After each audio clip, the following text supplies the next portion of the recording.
ons 'n gedeeltjie lees uit 1 Johannes hoofstuk 1.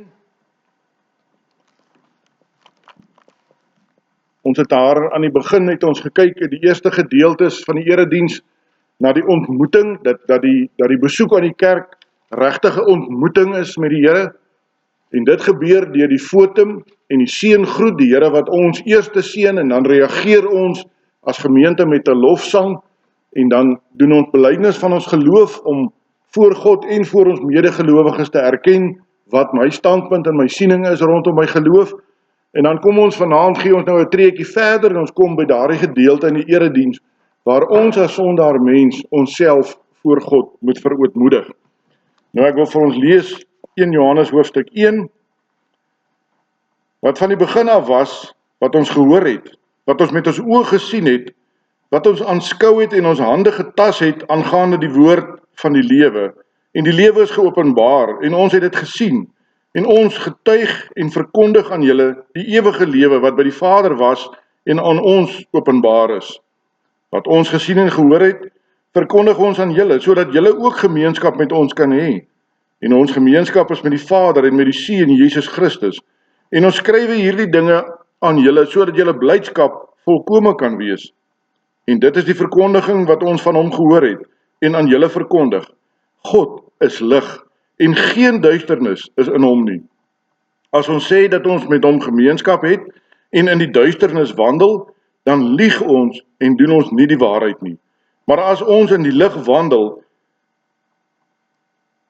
soos hy in die lig is, dan het ons gemeenskap met mekaar, en die bloed van Jesus Christus sy Seun reinig ons van alle sonde. As ons sê dat ons geen sonde het nie, mislei ons onsself en die waarheid is nie in ons nie. As ons sondes bely, hy is getrou en regverdig om ons die sondes te vergewe en ons van alle ongeregtigheid te reinig. As ons sê dat ons nie gesondig het nie, dan maak ons hom tot 'n leienaar en is sy woord nie in ons. Net tot sover ons skriflesing. En ek dink ons moet begin, as ons praat van die woord verootmoedig, of ons praat van verootmoediging, is dit bietjie van 'n vreemde woord. Dis 'n woord wat ons nie algemeen meer vandag gebruik in die taal en in die lewe waarin ons is nie. Ek het vir interessantheid gaan naslaan 'n verklarende woordeboek, leer ons dat verootmoediging beteken om nederig voor iemand te buig. So wanneer ek en jy op die punt kom om ons te verootmoedig voor God of voor 'n sondaar, dan beteken dit om in nederigheid voor so 'n persoon te buig. Dalk is dit omdat daardie persoon baie belangrik is, of omdat jy dalk diep skuldig voel teenoor dit wat jy aan daardie persoon gedoen het. Ek dink aan 2 voorbeelde. 'n Man wat voor die koning van Engeland 'n buiging maak, verootmoedig homself mos. Hy stel homself laer as die koning. So wanneer u en ek in die erediens kom en ons verootmoedig ons voor God, dan erken ons kleinheid voor God. Dan erken ons eintlik ons afhanklikheid van God. Die tweede voorbeeld is 'n misdadiger wat nie in die regter se oë kan kyk nie, kom in ootmoed voor die regter. Dis nie omdat hy 'n lafaard is nie, dis nie omdat hy, ek wil nie sê manmoedig genoeg is nie, maar dis omdat hy minder voel as daardie regter voor wie hy moet verskyn. Hieroor gaan die tweede deel van ons erediens, ons verootmoediging, ons neerbuig voor die Here, waarvan ons dan ook by hom leer, want hy sê vir ons in sy woord, sonder verootmoediging kan daar geen gemeenskap met God wees nie.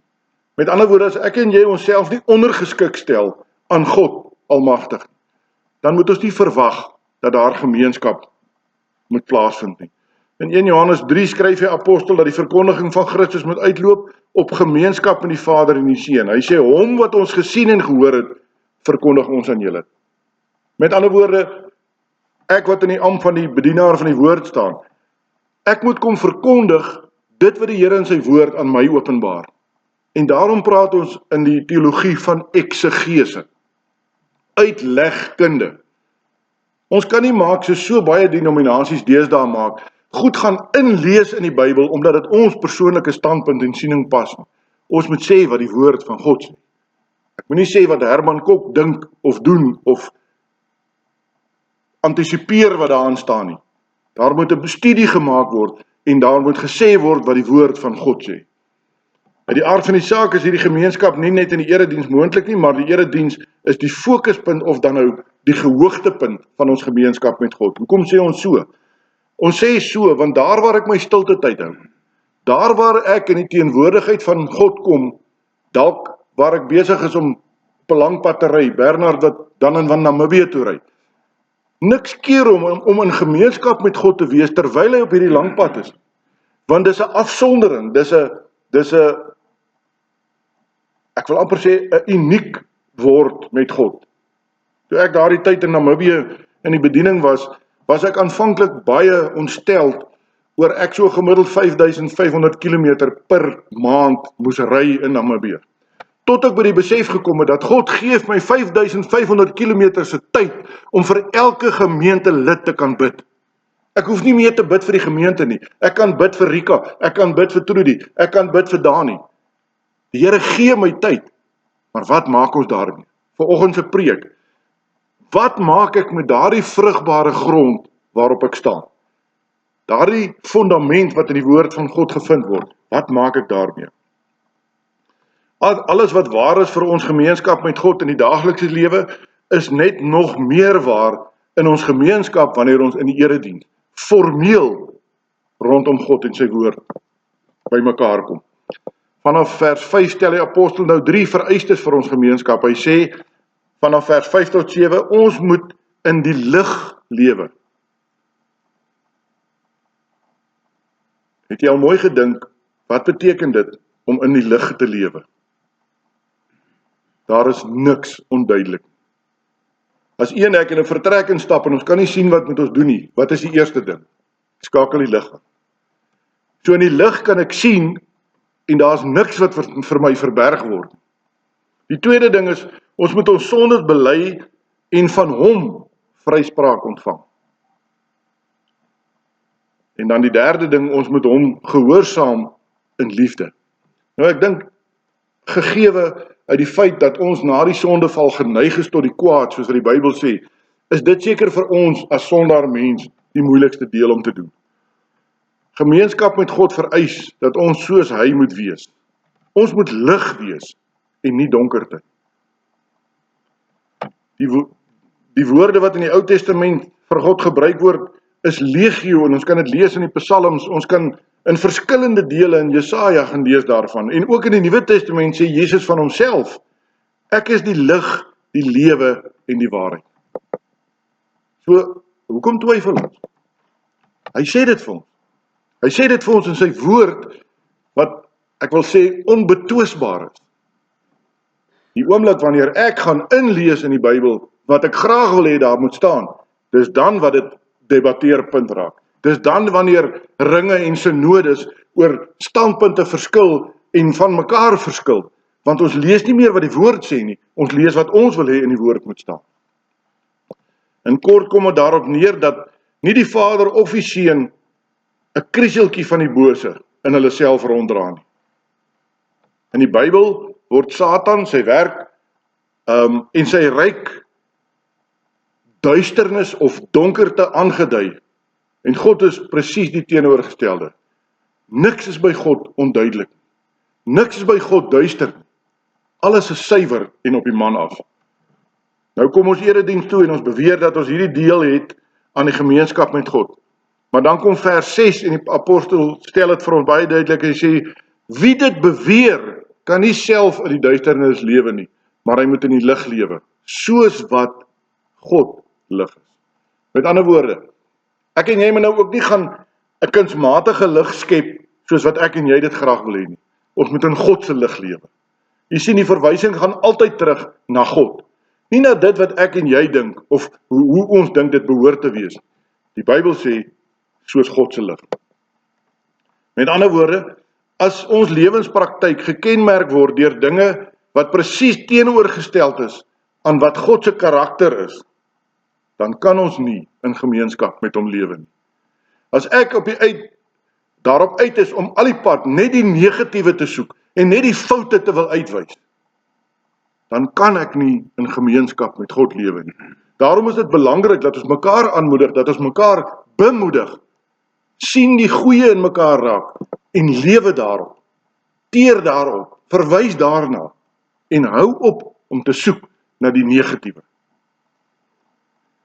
As ons beweer dat ons wel gemeenskap met God het, as ek sou sê ek was vanoggend in die kerk en ek het daar gemeenskap beoefen met God, maar my lewe getuig van sondige patrone, van gewoontes wat nie pas by 'n Christen nie, waarmee wil ek dan breek? Dan is my bewering dat ek lewe soos God, 'n leuen. Johannes sê prontuit, dan lieg ons het dit gelees net. Ons is so geneig om weg te dwaal van die harde waarheid af. Mamas leer vir die kinders, nee, die lieg is verskriklik. Ons jok nie vir mekaar. Die Bybel sê, as ons nie die waarheid praat nie, lieg ons. Daarom moet ons nie skroom nie. Daarom moet ons mekaar bemoedig en aanmoedig om nie die leuen te lewe nie. Vers 7 sê, dis so reguit as wat ek kan. Jy kan eers dan deel hê aan die gemeenskap met God in Christus, as jy self in die lig lewe. So jy sien die lig, wanneer dit by Jesus Christus kom, is 'n baie prominente voorbeeld wat gebruik word. Want as daar lig is daar nie duisternis. Duisternis bestaan as sulks wetenskaplik nie. Duisternis is alleenlik waar daar nie lig is. So lig bestaan, Jesus Christus bestaan, maar die donkerte bestaan nie, die duisternis bestaan nie.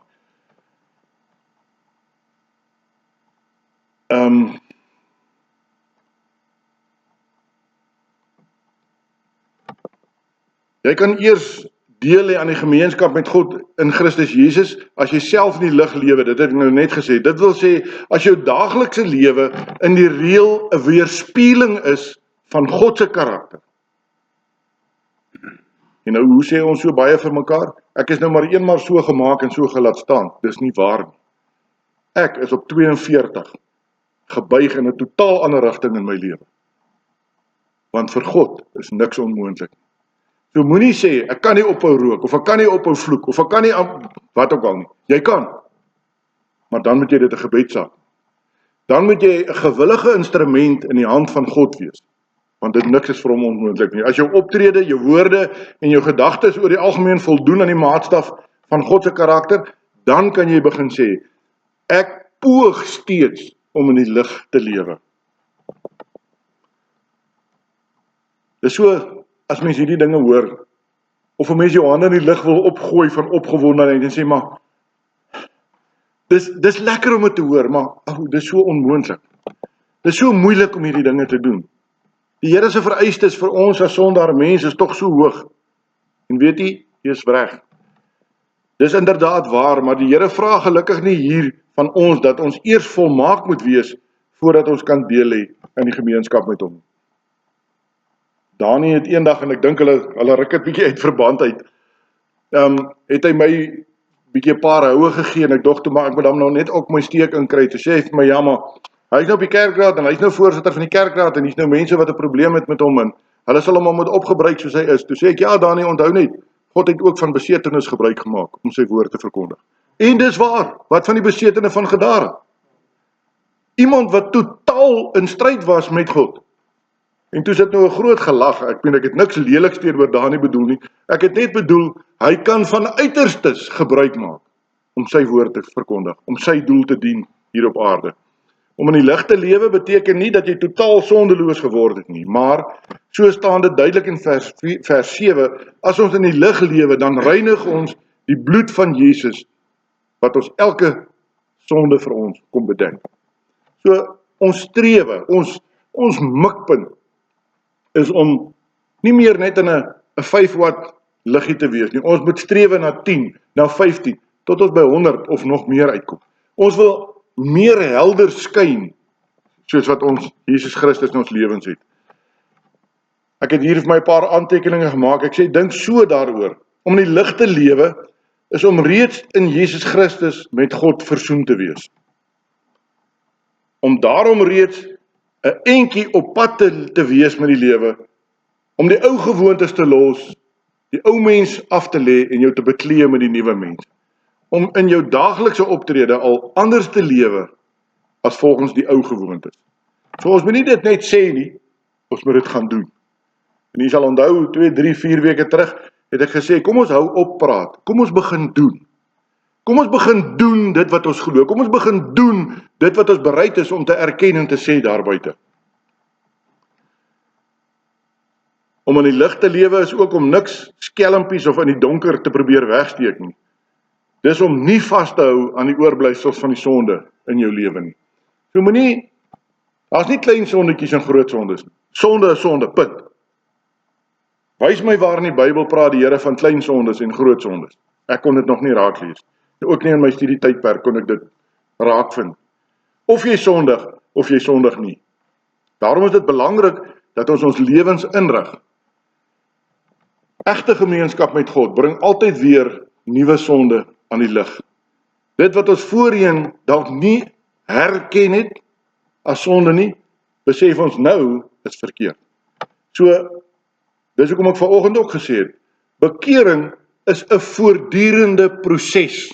Dis nie 'n eenmalige gebeurtenis nie. Daarom ek wil nie teen die mense gaan wat sê op daardie dag en datum het ek my lewe vir die Here gegee nie. Dis moontlik. Maar dit het nie daar opgehou nie.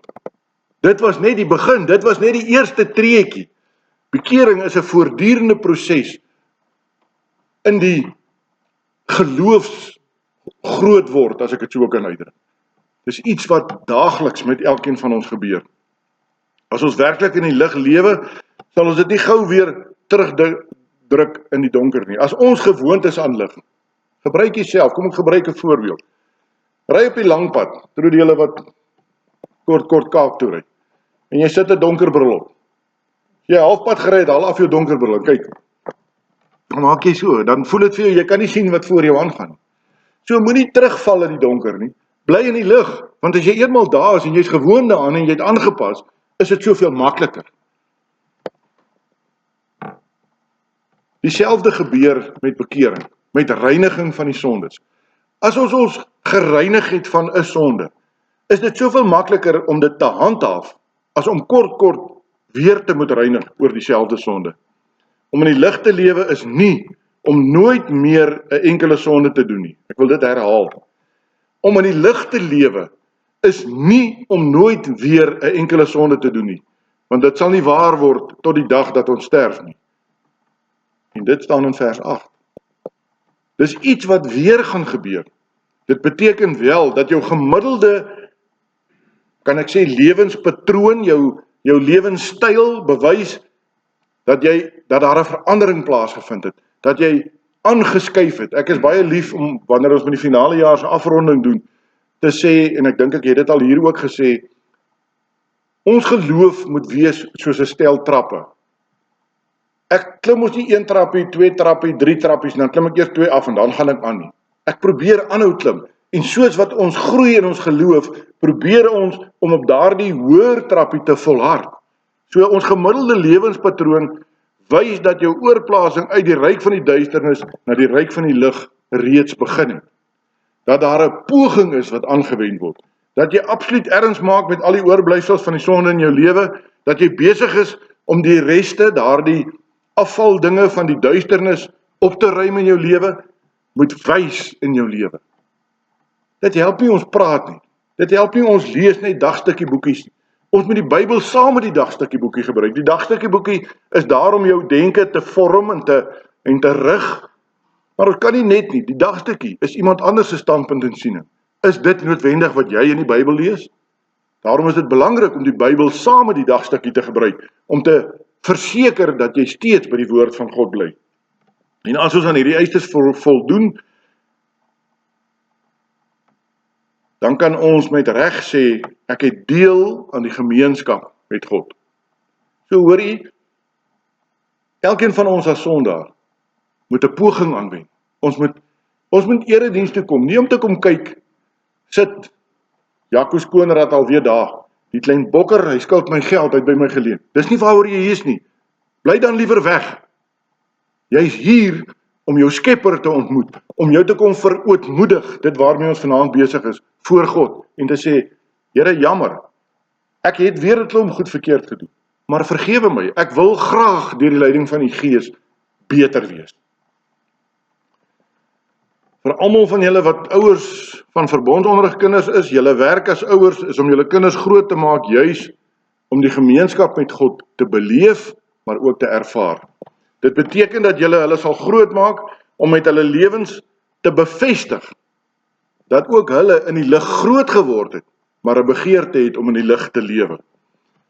Elmien, ek dink daar's vir jou 'n klinkklare voorbeeld skuins links van jou. Die feit dat hy bereid is om op 'n kerkraad te dien.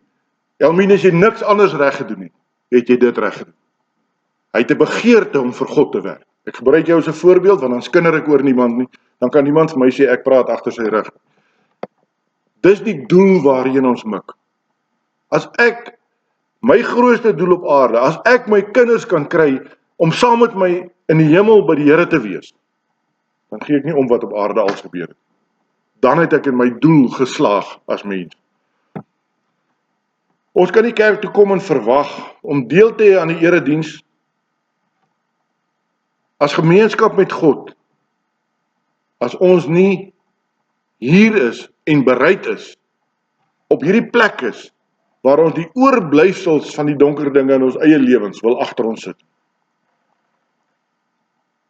Baie dinge het in Potchefstroom gebeur. Baie dinge het baie mense ongelukkig gemaak. Ek hoef julle niks te vertel nie, julle kan my vertel van hoe dit in die afgelope, weet nie, kom ons maak dit maar 5 jaar gegaan het. Maar dis nou agter ons. Daardie water onder die brug deur, kan ons nie gaan haal en weer onder die brug laat kom deurloop nie. Kom ons neem kennis. Kom ons neem kennis, dis belangrik. Sodat ons nie dieselfde foute weer vorentoe maak. Dis wat verootmoediging voor God beteken.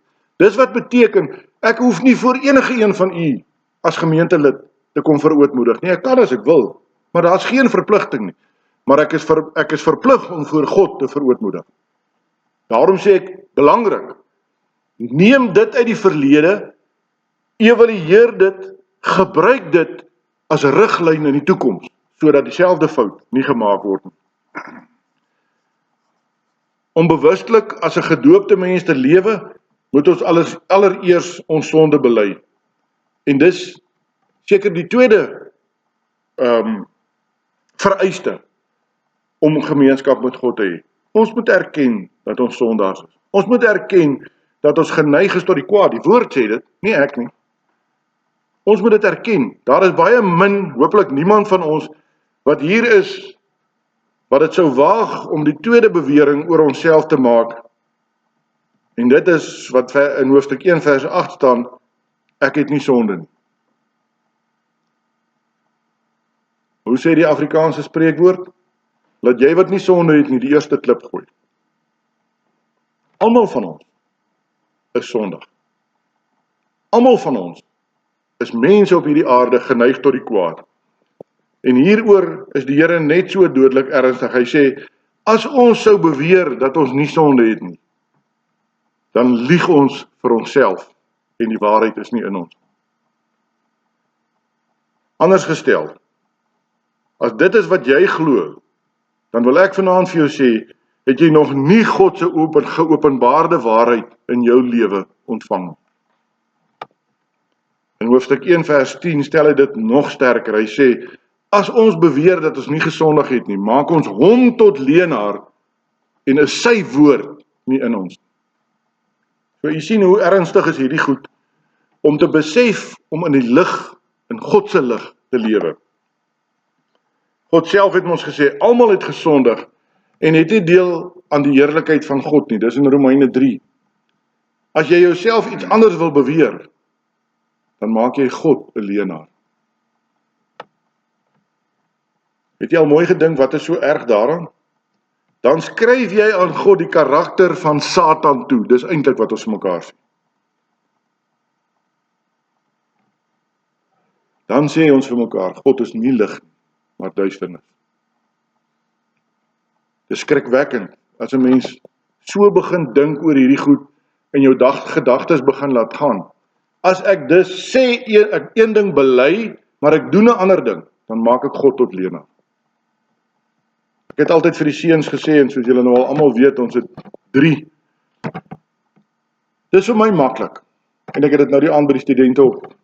Die klomp jong manne het daar gestaan, toe vra hulle vir my, toe sê ek vir hulle presies dieselfde ding. As jy voor die deur van 'n plek staan, en jy twyfel of jy hier moet ingaan of nie, vra net jouself of kan ek die Here saam met my hier invat? En as jy nie kan nie, as jy twyfel, bly weg. Ek het 'n stiefouma gehad met 'n baie sterk Engelse agtergrond. Sy het altyd gesê, if you're in doubt, don't.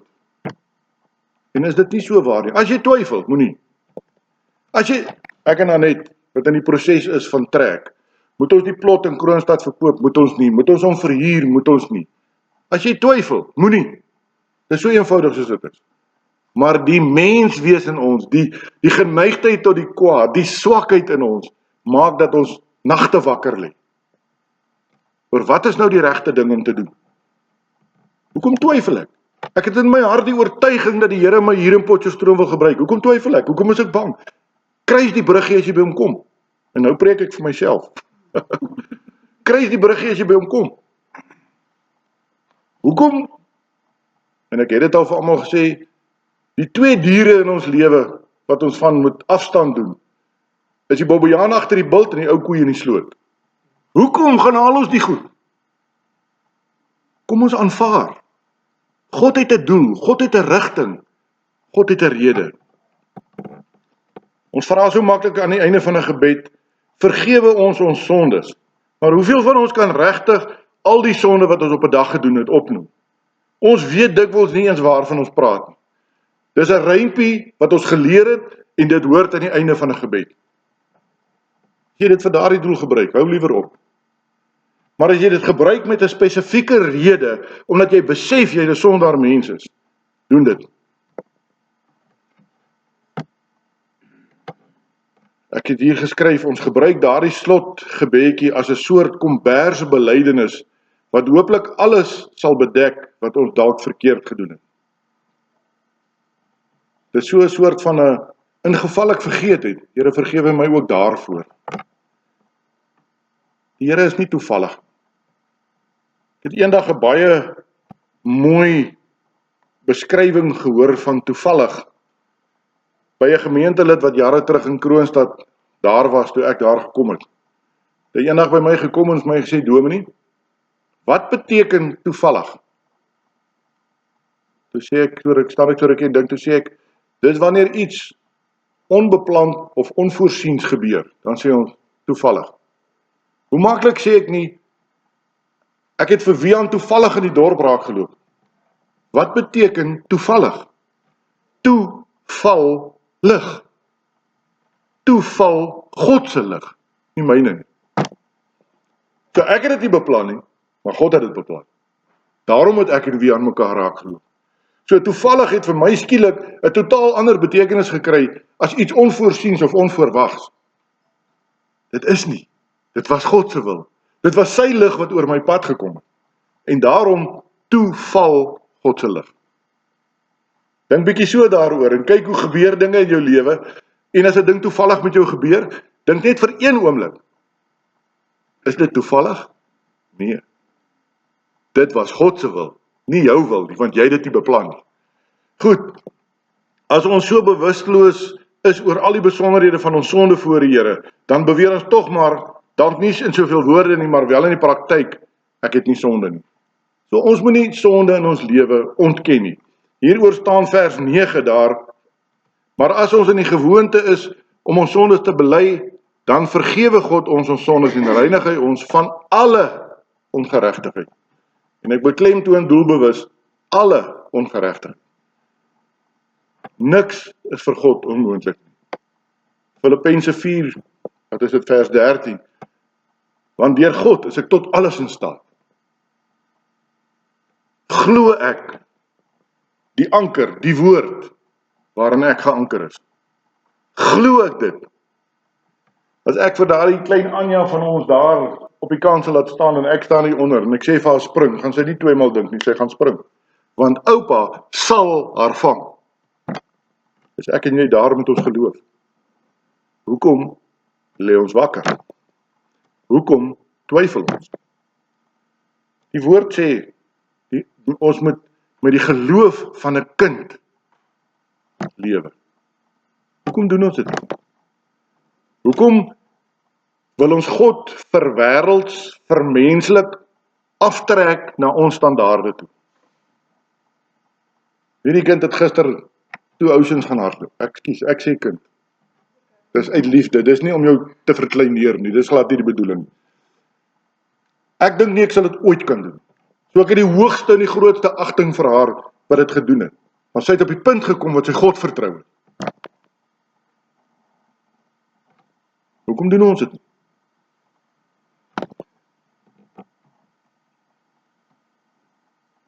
Hierdie vergifnis wat God gee, is absoluut volgens sy karakter, want hy is getrou en regverdig. Ons hoef nie te twyfel. Ons hoef nie te wag vir die toeval. Ons kan maar uitkom met ons sondes. Ons hoef nie vir daardie gevolge te vrees nie, want God sal nie anders optree as volgens sy beloftes nie. En sy beloftes is vir ons opgeteken, ons kan dit gaan naslaan. Dis daar. Die vraag is, wat doen ek en jy met die vrugbare grond waarop ons staan? Dit kom terug na vanoggend se preek toe. En ek het glad nie die twee in verband gebring nie. Julle sal onthou, ons was besig met hierdie goed geruime tyd. Nou kyk hoe werk die Heilige Gees, dat vanoggend se preek nou so aansluit by vanaand se Bybelstudie. Sy genadebelofte waarin hy getrou is, bly daarom, wie in Christus glo, is reeds vergewe. So kom hy daarmee.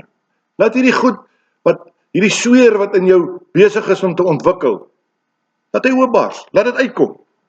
Moenie dit wegsteek nie. Bely dit. God weet dit in elk geval klaar. So bely dit. Bely jou afhanklikheid van God. Bely jou sondigheid voor God. Sê vir hom, Here, as dit nie vir U was nie, kon ek dit nie gedoen het. En hierdie belydenis mag jy na elke verkeerde daad doen. Om jou kind te laat doop, sommer net iets anders wat ek aan gedink het in die voorbereiding, is op sigself 'n belydenis. Here, hier is my kind, vol sonde. Maar dis ook om van die Here te mag hoor, ek beloof, omdat ek getrou en regverdig gesê die Here, om daardie sonde te vergewe ter wille van Christus, gaan ek ook hierdie kindjie opneem in my koninkryk. Ek wil by die laaste puntjie kom. Gemeenskap met God vereis, hoor jy mooi, vra nie, vereis gehoorsame liefde. Vers 2 en 3 sê, as ons die gebooie van God gehoorsaam, weet ons daaraan dat ons hom ken. En nou moet ons dalk so bietjie tussen die lyne gaan lees, so bietjie fyner gaan lees. Hier staan nie dat ons eers gehoorsaam moet wees voordat ons gemeenskap met God kan ervaar nie. Maar hier staan wel, ons kan vir onsself bevestiging ontvang dat ons in gemeenskap met God lewe, as ons na ons eie ongehoorsaamheid kyk en dit voor God bely. So hy vereis nie van jou die volmaakte mens nie. Nou die dag vir iemand gesê, ek het vir Potchefstroom verskriklike slegte nuus en ek gaan dit nou vanaand breek met julle paar wat saam met ons Bybelstudie gereeld doen. Maar as ek die 9de bevestig word in hierdie gemeente, en hierdie gemeente was volmaak, dan wil ek julle nou al waarsku, van die 9de Mei af is hy nie meer volmaak nie, want ek is nie volmaak. Ek maak ook foute. So dis die slegte nuus. Maar die goeie nuus is, ek het julle almal om my te ondersteun en my te bemoedig en my aan te moedig en my te waarsku. Letterlik staan hier dat ons die gebooie van God moet bewaar. Met ander woorde, versigtig moet wag hou oor ons lewens, sodat ons nie dalk een van sy opdragte verontagsaam nie. Wie so lewe mag daaruit die bevestiging vir homself neem, ek ken God en ek leef in gemeenskap met God. En is dit nie die wonderlike wat ons het nie? Ek en jy kan in gemeenskap met God lewe, omdat hy die middelpunt van ons lewens is. God wil voor alles dat sy kinders hom met 'n gewillige hart, maar ook in gehoorsaamheid moet dien. En dis waaroor hierdie herstelwerk gaan wat Christus in ons lewe bewerk het aan die kruis. Mense wat weer voluit in diens van God staan, kan met hulle hele lewe tot eer van God lewe. En ek dink dis een van die doelwitte wat ons vir ons hier in Potchefstroom stel. Hier's nou 'n nuwe bedeling, hier's 'n nuwe dominee met nuwe planne en nuwe gedagtes en 'n nuwe besemvee ons mooi skoon. Maar as ons niks anders doen nie, kom ons probeer by daardie punt uitkom om weer voluit in diens van God te staan. Dan sal ons nie meer verskonings hê nie, want daar is mos nou die spreekwoord wat sê, waar daar 'n wil is daar 'n weg. En ek het my eie formulering gaan bysit. Ek kan nie musiek skryf soos daar nie, maar ek kan daarom so nou en dan die breinselle in 'n ry kry en begin dink. Dit gaan moeilik, maar ons kom daar. Waar daar 'n wil is daar 'n weg. En waar daar nie 'n wil is nie, is daar 'n verskoning. So verskoning skel jou nie kwyt nie. Dit sê net, daar is nie 'n wil by jou om te help nie. En daarom sê ek, ons moet by daardie punt uitkom om weer voluit in diens van God te staan. Almal. Moenie Elmien uitkry oor wat sy dit gedoen het en dit nie gedoen het nie. Vat haar hand en sê, hoe kan ek help? Kom ons help jou dat dit nie weer gebeur. Moenie vir Dani of vir Wian of vir ander Dani die verkeerde uitwys nie. Help hom om dit reg te maak. Dis waaroor ons daar is. Dis waarom ons die gemeenskap van die gelowiges is. Ons moet saam vorentoe gaan. Die maatstaf vir gehoorsaamheid wat God vir ons aanlê, is of ons mekaar lief het soos Jesus Christus ons lief gehad het, tot hy homself tot die dood toe weggegee het vir ons. Julle al mooi daaroor gedink. Luister my woorde, dit was nou weer een van daai helder oomblikke. Die maatstaf vir God se gehoorsaamheid is dat ons mekaar moet lief hê soos hy ons lief gehad het. Ek moet ophou kyk na Trudy deur die oë van Herman Kok, want dan sy die Samojoor. Ek moet vir 'n slag kyk met die oë van Christus en ek moet sien 'n diensknegt wat bereid is om ten spyte van haar bedrywige dag nog steeds vir die Here ook te werk. Dan kan ek aan nie uitkry oor sy beheer wil neem, wat is die regte woord? Oor sy Samojoor is. Dan moet ek dankbaar wees dat sy uit 'n vrye hart dit wil doen. Nie vir my nie, vir God. En ek dink dis waar die ratte 'n bietjie moet begin draai. Ons moet nie mekaar se foute soek. Kom ons soek mekaar se goeie punte. Ek dink ons moet afsluit. Ek het nou 'n klomp goed vanaand gesê en ek sien hierso die horlosie hardloop al amper by 37 minute. Ek dink dit is duidelik hoekom ons doen wat ons doen in die tweede deel van ons erediens. Soms begin ons met die lees van die wet, want in die eise van die wet ontdek ons presies hoe ver die duisternis alweer gegroei het in elkeen van ons lewens. Maar u sal onthou, ek het ook gesê, kom ons kyk met 'n ander hoekpunt daarna. Kom ons wees ook dankbaar vir dit wat ek van gespaar het in my lewe. Soms eindig ons met die wet. Jy weet al, baie keer gebruik mens die wet aan die einde van die diens, omdat die wet vir ons 'n maatstaf is van nuwe gehoorsaamheid. Dankie Here, dat ek die afgelope week nie weer in daardie situasie beland het. Wanneer die woord of die wet ons van ons sondes bewus gemaak het, bely ons as antwoord daarop ons sonde voor God. En verstaan jy hoekom doen ons nou belydenis van ons geloof? Baie mense sê, hier gaan ons alweer met die gewone ou ritueel van dit so die goed loop. Ja, dit is so, daar is 'n vaste roetine, maar God sê vir ons, as ek reg onthou in 1 Korintiërs 14 vers 40, laat alles ordelik en welvoeglik wees. Met ander woorde, laat alles tot eer van God wees. Verstaan jy hoekom ons nie by die lekker kerk nie? Want ons wil dit doen tot eer van God, nie tot my eer en wat vir my saak maak. Wat vir God saak maak, is wat die verskil maak. Daarom kan ons met 'n loflied antwoord as die Here ons vergewe, wanneer ons geloof bely, wanneer ons die wet bely en ons skuld bely, dan kan ons antwoord met 'n loflied tot eer van die Here. Ons kan ook antwoord met 'n lied van toewyding, waarin ons opnuut verbind om gehoorsaam te wees aan God. Wat 'n genade dat ons dit so mag doen. Dat ons die geleentheid uit die woord van God kry om dit so te kan doen, want so het God self bepaal dat hy die gemeenskap tussen hom en ons in stand wil hou. Onthou, jy het nie God eerste lief gehad. Hy het jou eerste lief gehad. Daarom het hy jou sy kind gemaak. Daarom besef ons hoe groot die genade is om in gemeenskap met God te mag lewe. Kom ons sit so, dan sluit ons die oë. Here onse God, as ons vanaand stil word, dan is ons eintlik verstom in ons menswees. Dat U as die groot en die almagtige en ewige God van die hemel en aarde soveel bemoeienis maak met ons as sondaar mense. Dankie Here dat U vir ons die voorskrif in die woord gee van hoe 'n erediens moet lyk. Dat ons dit nie kan inrig soos wat dit ons pas en soos wat dit vir ons lekker is nie. Maar dat ons U woord sal volg in dit wat U van ons vra, dat ons in gehoorsaamheid onsself kan verootmoedig en in gemeenskap met U kan lewe.